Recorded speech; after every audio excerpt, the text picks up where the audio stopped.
ইনকিলাব মঞ্চের মুখপাত্র ওসমান হাদিকে গুলি করার পর হঠাৎই আলোচনায় ঢাকায় অন্তত ২০ জন শুটার। তার মধ্যে শুধু মোহাম্মদপুরে ঘাপটি মেরে আছে অন্তত ১০ জন। গণমাধ্যমের বরাতে জানা গেছে, এসব শুটারদের ৬০০ থেকে ৩,০০০ টাকায় ভাড়া পাওয়া যায়। গুলি বা ভয় দেখানো হবে নাকি হত্যা, এসবের উপর নির্ভর করে নির্ধারণ হয় টাকার অঙ্কের। রাজনীতিবিদ হলে বাড়ে টাকার পরিমাণ, আবার কখনো কখনো সম্পর্কের খাতিরে বিনা টাকায়ও কাজ করেন তারা। এসবের পাশাপাশি কিশোর গ্যাংয়েরও আছে শুটার, যারা কিলিং মিশনে ভাড়া খাটে গ্যাং লিডারদের নির্দেশে। এসব গ্যাংয়ের টার্গেট রাজনৈতিক নেতা, পুলিশ ও প্রতিপক্ষ। শুটারদের দুটি অস্ত্র ভাণ্ডারেরও সন্ধান মিলেছে ঢাকায়, এমনও খবর প্রকাশ করেছে দেশের একটি গণমাধ্যম। শুধু গত ১.৫ মাসের মধ্যেই অন্তত ৪ বার এই শুটারদের ভয়ঙ্কর রূপ দেখেছে মানুষ।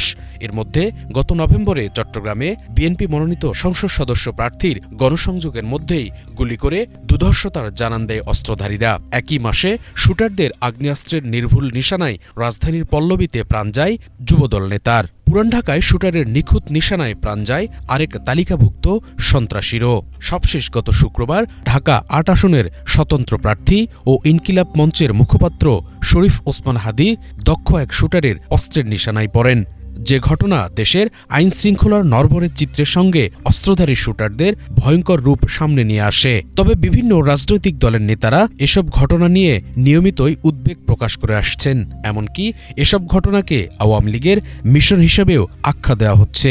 নির্বাচনকে কেন্দ্র করে ৫০ জন প্রার্থীকে টার্গেট করেছে আওয়ামী দুর্বৃত্তরা এবং নির্বাচন বানচাল করার জন্য তারা এই ধরনের টার্গেট হাতে নিয়েছে। পুলিশ সদর দপ্তরের মুখপাত্র এআইজি AHM শাহাদত হোসেন গণমাধ্যমকে জানান, উদ্ভূত পরিস্থিতি মোকাবেলায় অস্ত্রধারী ও পেশাদার অপরাধীদের হালনাগাদ তালিকা তৈরি করা হচ্ছে। পাশাপাশি গোয়েন্দা নজরদারি জোরদার এবং অভিযান পরিচালনা করা হচ্ছে। এদিকে গতকাল সোমবার স্বরাষ্ট্র মন্ত্রণালয় রাজনৈতিক গুরুত্বপূর্ণ ব্যক্তি ও জাতীয় সংসদ সদস্য পদপ্রার্থীদের অনুকূলে আগ্নেয়াস্ত্র লাইসেন্স ও রিটেইনার নিয়োগ নীতিমালা ২০২৫ জারি করেছে। এমন প্রেক্ষাপটে ঝুঁকিতে থাকা ব্যক্তি ও প্রার্থীদের গানম্যান ও দেহরক্ষী দেওয়ার সিদ্ধান্ত নিয়েছে সরকার। পাশাপাশি এসব ব্যক্তিরা ব্যক্তিগত নিরাপত্তায় একজন করে বেসরকারি সশস্ত্র দেহরক্ষী নিয়োগ দিতে পারবেন। এছাড়া সীমিত সময়ের জন্য আগ্নেয়াস্ত্রের লাইসেন্সও নিতে পারবেন। নিরাপত্তা ঝুঁকি বিবেচনায় নিয়ে এরই মধ্যে পুলিশ ও গোয়েন্দা সংস্থা থেকে প্রায় ৫০ জন গুরুত্বপূর্ণ ব্যক্তির একটি তালিকা প্রস্তুত করা হয়েছে বলে গণমাধ্যমে খবর এসেছে। ঝুঁকির মাত্রা বিবেচনায় নিয়ে সরকারের নির্দেশনা অনুযায়ী পুলিশের বিশেষ শাখা এসবি থেকে তাদের গানম্যান দেওয়া হতে পারে। এছাড়া ইউনিফর্মধারী বডিগার্ডের ব্যবস্থাও থাকতে পারে বলে জানা গেছে।